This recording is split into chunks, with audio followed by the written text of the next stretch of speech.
ارے ہماری اوقات سے اوپر کی باتیں ہیں کہ نہیں؟ جہاں ہمارا معیار ہی نہیں پہنچا، ہمیں اندازہ ہی نہیں۔ اور جب ہم اس مسئلے پہ بحث کریں گے، دل کی تختی پہ لکھ جائیے کہ دونوں میں سے ایک ایمان سے خارج ہو جائے گا، کیونکہ میرے اللہ کو تمام باتوں پہ غصہ نہیں آتا۔ اگر کوئی اس کے نبی کی شان میں بے ادبی کر دے تو میرے رب کو وہ بندہ پسند نہیں۔ اب وہ چاہے مسلمان منافق ہو، چاہے وہ کوئی اور ہو، اللہ کریم کو وہ بندہ پسند نہیں۔ تو اس بات کو سمجھ لے کہ نبی علیہ السلام کی ذات کو وجہ نزاع کبھی نہیں بنائیں گے۔ صحابہ کا یہ دستور تھا، قرون اولیٰ کے مسلمانوں کا ایک دستور تھا۔ آج بھی اہل عرب اور یورپ کے مسلمان اس بات کو لے کے چلتے ہیں۔ قرآن میں اللہ نے کہا نا، اپنی آواز میرے نبی کی آوازوں سے دھیمی کر لو۔ اب نبی تو ہمارے درمیان موجود نہیں ہے۔ اب مسلمان کیا کرتے ہیں پوری دنیا کے؟ ہمیں چھوڑ کے ہم اس کوالٹی میں ابھی نہیں آئے۔ جب دو گروہ لڑتے ہیں آپس میں، جب مسلمانوں کے دو فرد آپس میں کوئی بحث دے تو تیسرا بندہ وہاں پہنچ جاتا ہے اور زور سے کھڑا ہو کے کہتا ہے صلو علی النبی، کہ میرے نبی پر درود بھیجو۔ دونوں لڑنے والے پیچھے ہٹ جاتے ہیں۔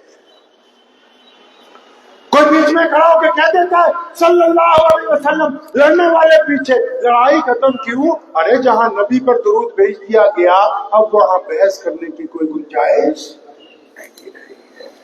تو نبی علیہ الصلوۃ والسلام کی جو اعلیٰ کردار کی زندگی ہے، کیا اس کو بھی ہم اپنائیں گے کہ نہیں اپنائیں گے انشاءاللہ؟ ارے بولیے، اپنائیں گے کہ نہیں اپنائیں گے؟ اپنانے کے لیے تیار ہیں انشاءاللہ؟ تو میں نے آپ سے فتویٰ پوچھا تھا کہ وہ پاجامہ ٹخنوں سے اونچا کرتے تو آپ نے کہا جنت میں چلے جائیں گے، اور میں نے کہا نیچا کر دیں تو آپ نے کیا کہا؟ کیا؟ تو عارف بھائی، جب میں چھوٹا تھا مدرسے میں پڑھنے گیا، پہلے تو 10ویں تک اسکول میں پڑھتے رہے، تو جب مدرسے میں پڑھنے گیا تو پاجامہ اتفاقاً ٹخنوں سے نیچا تھا، تو مجھے 2-3 مولویوں نے ٹوکا، تو انہوں نے کہا کہ بھیا اس کو اونچا کر لے تو جہنم میں جائے گا۔ تو ان کی بات درست لگی مجھے، تو لیکن انہوں نے مجھے راز کی بات بھی بتائی کہ اگر یہ اونچا رہے گا تو آپ جنت میں جاؤ گے۔ اب میرے والد مولانا حبیب الرحمن ثانی لدھانوی رحمۃ اللہ علیہ عالم تھے، بڑے متقی پرہیزگار تھے۔ ہم نے صرف ان میں جو اعلیٰ ترین بات یہ دیکھی، وہ سب سے اعلیٰ یہ تھی کہ کوئی کام بغیر سنت کے عمل میں نہیں لایا گیا۔ کوئی ناراض ہو جائے، کوئی راضی ہو جائے، لیکن کام جو ہو رسول اللہ کی سنت۔ ان کے والد حضرت مولانا مفتی محمد احمد لدھیانوی رحمۃ اللہ علیہ اپنے دور کے جید علماء میں سے، پنجاب میں پہلی بند پڑی مساجد کو کھلوانے والے وہ ہیں۔ ان کے والد رئیس الارار